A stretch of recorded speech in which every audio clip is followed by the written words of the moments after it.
Daritalda Yavuz'u bilasizmi? Ava. Nechanchi yildan 23. 2023 точно üstünden çıktı. Darital supermarketinin mijozlarini biz Yavuz'dan xaridlar uchun 100 ming so'm voucher beramiz.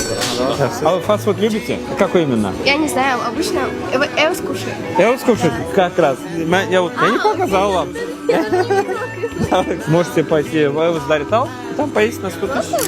Пожалуйста, всего доброго. Chet el sayohatimiz Eus voucherimiz chiqib Darital supermarketning mijozlarini xursand qilish yo'llarini topib beramiz bizda. Lavash ismi? Galilei dedim. Galileyda eng bo'ldi. Men esa Darital supermarketning mijozlarini sizga hech qanday savol-qavolda o'tirman, shunday beraman. Bayramlik. Sizga Eus'dan xaridlar uchun 100 ming so'mlik voucher Darital supermarketdan podarka. Eng zo'r lavash nerede? Siz yaxshi ko'radi uni. Eus'da yeb ko'rdingizmi? Ava? Yoqdimi? Bayrama podarkasi. Hali podarka verdingizmi bayram? Yo'q. Ha, birinchisi bo'ldi. Lavashmi? Eus, xarajatmi? Darital.